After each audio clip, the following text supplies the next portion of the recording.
They were released in April and they're doing really well. I'm really excited. That is amazing. So the first thing I thought was like tarot, and you're saying it's actually different. So Yeah, what is the difference? How does that work? Yeah, take your time.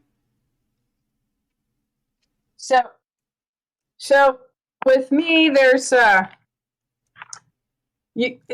the same as tarot in that you pick a card and you pull it and it's got a message. In this case, it's see no bad stuff. Okay. So my deck, the difference between every Oracle deck has what I call a flavor. They all have a theme. There's fairies, there's elves, there's goddesses, whatever you can think of.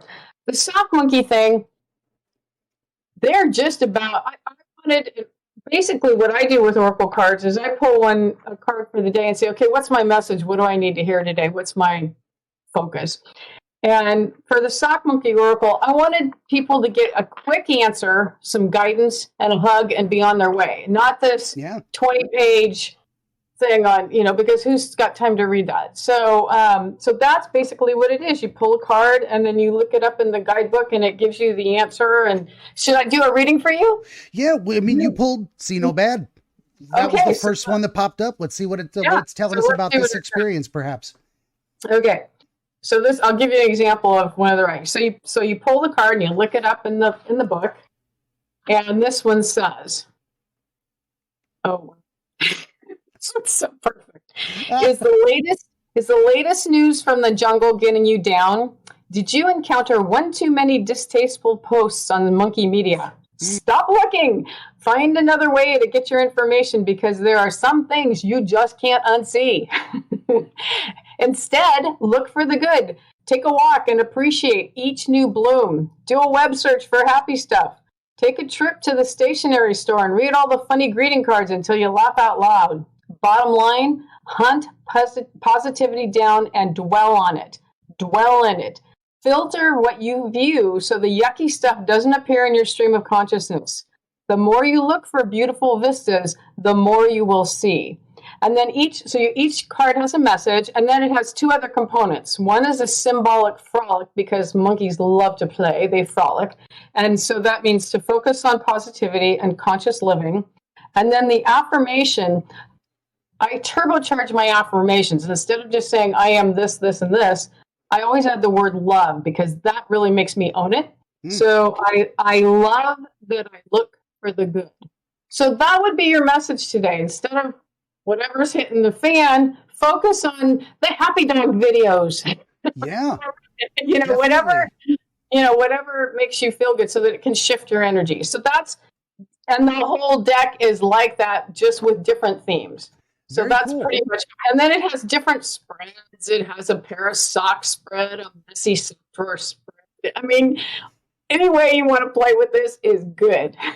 Very cool. And that's nice that was the random one that turned up for us. Yeah. Today. So definitely. And there's something I do with my dream interpretations. We'll get around to that eventually, but I do always try to look for the good. And what does that mean? I don't always try to put a positive spin on things. If something's negative, it's negative, but how can we use it for good? How can we make our lives better by understanding even something that's unpleasant? So that's, very relevant card, I would say, for my process. And awesome. Definitely what would I be doing if I wasn't talking to you? I'd probably be trolling the tweeters. But instead I'm here talking to finding new information that I didn't know before. That's awesome. And another thing that this made me think of is, I very much like almost a rolling of the dice kind of thing, and not run your whole life by that necessarily, but you mentioned, what is the universe trying to tell me? One path is blocked. You could just stop there and stare at it, literally bang your head against that barrier, against the wall, or you be like water. You find a new channel around, you pull up, you get your resource, and you take another path and follow that. Either you let your creativity get blocked and your progress gets stopped, or you got to pick another path. That's a very, very good way to do it. The other thing that came to mind was the idea of, I've got my A.B.C series, which I'll take little clips from the shows and put them up there, or I've done different things like analyzing dream dictionary, but the ABC for me stands for, it's the ABCs of dream interpretation. Haha, ABCs, but it's augury, bibliomancy, and chaos. Oh, wow. And so the augury is, predicting, looking into the future, trying to understand signs, even if it's just as scientific as cause and effect. That's augury in its own way. Bibliomancy is what I wanted to focus on, because there's actually something very similar that some, let's say, Christian mystics might practice, which is they just spin the Bible, thumb through pages, stop, blind, and point to a verse. And that is their way of saying, well, God is speaking to me, wants me to look at this. I found it randomly by this. And that's the literal meaning of bibliomancy in that sense. But for me, my version of bibliomancy is my psychology training, the books I've read, the books of historical dream literature I'm working on right now. But the sock monkey deck is very, very much like that. You shuffle it, it's random. And what is that roll of the dice gonna offer me to look at today? I think that's fantastic. And it is very different than tarot. Yeah, no, I had tarot in mind.